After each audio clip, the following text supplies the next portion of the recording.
सृष्टि विज्ञान में, खास तौर से जिस ब्रह्मांड में हम रहते हैं। बाकी तो वेदों के अनुसार बहुत सारे अलग अलग ब्रह्मांड हैं, बहुत सारे सोलर सिस्टम हैं, मल्टी यूनिवर्स हैं, लेकिन जिसमें हम रहते हैं हम उसके बारे में बात कर रहे हैं। तो हम बाकी व्याख्यानों में देख चुके हैं कि सूर्य से किस प्रकार से बाकी ग्रह उत्पन्न हुए, किस तरीके से अलग अलग चंद्रमा बने ग्रहों के, किस तरीके से उल्का पिंडों की जो बेल्ट है वो बनी। फिर हम दूसरी ओर गए, मतलब सृष्टि के आरंभ में गए जब सूर्य भी नहीं था। तो मैंने आपको अपने व्याख्यानों में समझाया है कि किस तरीके से परमपिता परमात्मा अग्नि जिसको कहा गया है, वो अग्नि ने जो पूरे ब्रह्मांड में व्याप्त है, ओत प्रोत, जो कभी जन्म नहीं लेती क्योंकि माता की कोख में भी वही अग्नि है। तो जो पूरे ब्रह्मांड में व्याप्त है और जो जन्म नहीं लेती, वो अग्नि किस तरीके से पूरी सृष्टि का निर्माण कर रही है, तो ये हमने समझने की कोशिश करी है। अब जैसे मैंने आपको बताया कि इसका अंत होगा जब हम सूर्य का निर्माण पूर्ण कर लेंगे, तो ये व्याख्यान का अंत हो जाएगा। फिर हम बाकी ज्ञान विज्ञान की बातें वेदों के अंदर से देखेंगे। अब होता क्या है, हमने लास्ट टाइम कहां पे छोड़ा था? हमने छोड़ा था जहां पे एक स्पेस एनर्जी फॉर्मेशन शुरू हो गया है पूरे ब्रह्मांड के अंदर। स्पेस एनर्जी फॉर्मेशन का अर्थ है कि एक आपम गर्भम जिसे कहते हैं, वेदों के अंदर कहा गया है। तो आप यहां पे कुछ मंत्र देख सकते हैं, जैसे ऋग्वेद का मंत्र है 164.52 है, फिर ऋग्वेद का 1.1.3 और 4 है मंत्र, फिर आपका 10, 27, 8 और 9 है। तो ये सारे जो मंत्र मैंने यहाँ पे आपको दिखाए हैं, इन पे पूरी पुस्तक बन सकती है, क्योंकि ये बहुत ही महत्वपूर्ण मंत्र हैं। ये शुरू में ये बताते हैं अब सूर्य की ओर जब निर्माण शुरू होगा तो किस तरीके से वो निर्माण हो रहा है। तो आप अगर यहाँ पे देखें, मैंने आपको कोशिश करी है कि आज के विज्ञान की कुछ फोटोएं लेके मैं आपको थोड़ा सा दिखा सकूं, मतलब आप जिसको विजुलाइज कर सके, सोच सकें कि ये सृष्टि का निर्माण किस तरीके से होगा। ये ही बातें अगर आप किसी जैसे सदगुरु हैं या कोई बड़े बड़े जो आजकल बड़े बिजनेसमैन हैं, हमारे गुरु जो हैं, वो लोग आपको बताएंगे और वो ऐसे बताएंगे कि भाई ये तो आपकी सोच से परे है। लेकिन मुझे ऐसा नहीं लगता, क्योंकि वेदों के अनुसार जो ना पढ़ना लिखना जानता हो उसको भी वेद पढ़ने का हक है, देखा जाए वो भी ज्ञान प्राप्त कर सकता है। तो आइए देखते हैं इन मंत्रों में क्या हो रहा है। तो जैसे आप 164:52 में देख रहे हैं आपम गर्भम, ठीक है। अब हर एक मंत्र को मैं पूर्ण नहीं समझाऊंगा, यहाँ पे मैं कुछ इंपॉर्टेंट मंत्रों में से शब्द लूंगा और फिर मैं आपको इनकी एक पूरी कहानी बना के बताता हूं कि क्या चल रहा है इन मंत्रों के अंदर, क्योंकि पूर्ण तो बताना बिल्कुल पॉसिबल ही नहीं है, मतलब बहुत ही मुश्किल है। करीब 60 से 100 पेजों की किताब लिखनी पड़ जाएगी इन मंत्रों के ऊपर ही।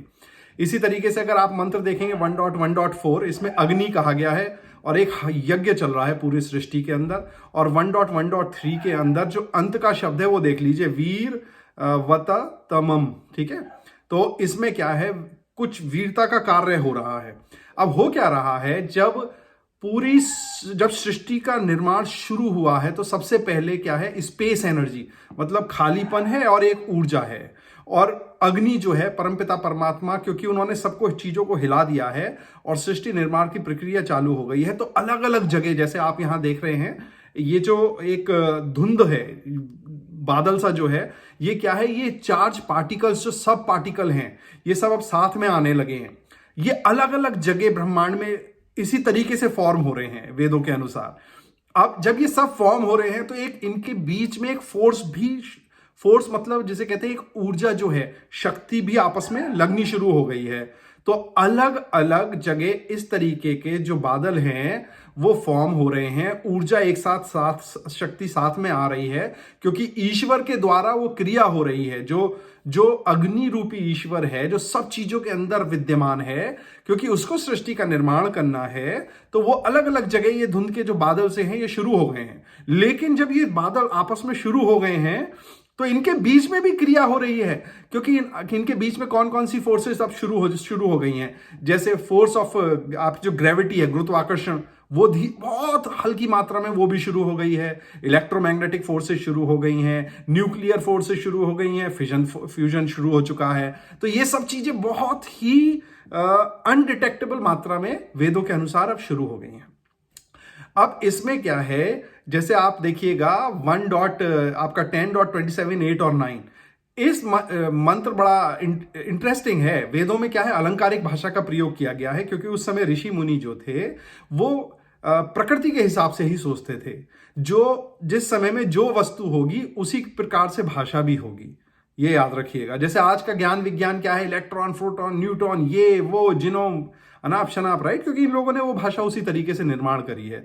तो आप सोचिए, जब शुरू में बड़े ऋषि मुनि रहे होंगे तो सृष्टि के साथ रहने वाले थे, वो पेड़ों की बातें करते थे, माता पिता की बातें करते थे, संतान उत्पत्ति की भाषा में बातें करते थे।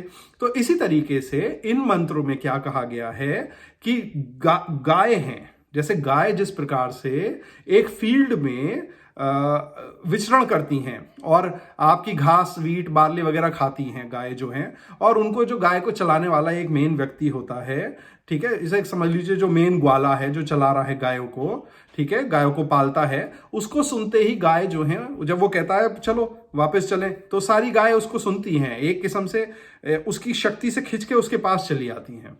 अब इस मंत्र में वो गाय को जो कहा गया है वो ये कहा गया है कि गाय रूपी जो सूर्य है, जैसे 164.52 और 10, 27, 8 और 9 जो मंत्र हैं, इसमें यह कहा गया है कि ये जो गाय रूपी जो सूर्य है, ये अलग अलग जगह जिनका निर्माण हो रहा है, ये खिंचे चले आ रहे हैं। खिंचे किसकी तरफ चले आ रहे हैं, अब आप जैसे देख सकते हैं, मैं आपको बताना चाह रहा हूं, ये अलग अलग जगह जो ये बादल से बन रहे हैं, जो चार्ज जो है पार्टिकल्स जो साथ में आ रहे हैं, जिनको निर्माण करना है आगे चल के, लगा लीजिए सूर्य का निर्माण करना है या तारों का, जिसका भी निर्माण करना है, ये हम आगे अंतिम व्याख्यान में देखेंगे। ये क्या है, खिंचे चले आ रहे हैं, ये भ्रमण कर रहे हैं। पहले तो ब्रह्मांड में मतलब अलग अलग जगह बने हुए हैं और ये घूमना शुरू कर दिए हैं, ठीक है, ये भ्रमण कर रहे हैं। लेकिन वेदों के अनुसार हर ब्रह्मांड का एक गैलेक्टिक कोर है, जिसे कहते हैं, जैसे सेंटर है एक गैलेक्सी का, ठीक है। उस गैलेक्टिक कोर में क्या होता है, एक आकर्षण होता है। तो जितने भी ये जो बादल से हैं, जो सूर्य जो है, कई सारे सूर्य का निर्माण है, वेदों में ये नहीं है कि एक ही सूर्य बना है। अब ये हमारे ही ब्रह्मांड में बहुत सारे अलग अलग जगह सूर्यों का निर्माण हो रहा है, छोटे छोटे तारों का निर्माण होना शुरू हो गया है। और ये जिस प्रकार से गाय घूमती हैं उसी प्रकार से ये सारे के सारे घूम रहे हैं, ठीक है। और अब जैसे गाय जो है घास खा रही है विचरण करती हुई, उसी प्रकार से गैलेक्टिक कोर में से इन्हें ऊर्जा मिल रही है। तो गैलेक्टिक कोर को माता का, सूर्य की माता भी कहा गया है एक किस्म से। तो गैलेक्टिक कोर में से ऊर्जा सूर्य को मिल रही है, जिससे कि सूर्य आगे बढ़े, क्योंकि सूर्य को बहुत बड़े बड़े कार्य करने हैं इस सृष्टि में आगे चल के। तो हम समझ पाए कि गैलेक्टिक कोर खींच रहा है इन सारे सूर्य को। तो जिस प्रकार से जो ग्वाला है, जो गायों को बुलाता है कि चलो, तो गाय खिंची चली आती है, उसी प्रकार से जो गैलेक्टिक कोर है, जो सेंटर है, वो जब अपनी शक्ति से इन सारे सूर्यों को खींचता है तो सूर्य उसकी ओर खिंचे चले आते हैं। तो आप ये देख सकते हैं इस अंतिम पिक्चर में, ये सारे के सारे छोटे छोटे सूर्य, जो छोटे छोटे तारे हैं, ये जो क्लाउड है, ये सब एक साथ खिंचे चले आ गए हैं। तो ये सब एक जगह इकट्ठे होते जा रहे हैं और इनके बीच में ऊर्जा जो है और शक्तिशाली होती चली जा रही है इन सबके बीच में, ठीक है। तो अब हम यहाँ पे पूर्ण विराम करते हैं इस वाले व्याख्यान को।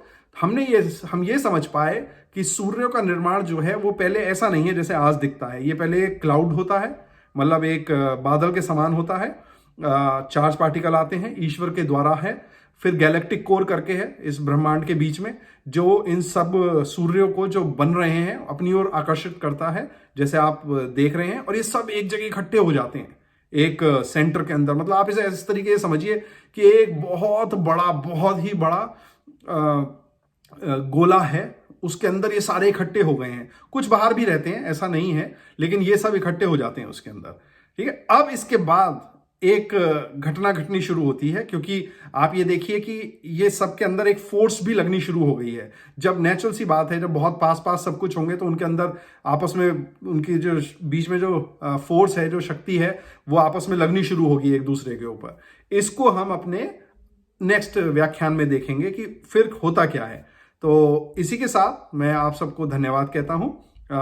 तैयार रहिए, नेक्स्ट टाइम सूर्य किस तरीके से बनता है वेदों के अनुसार। बहुत बहुत धन्यवाद, नमस्ते।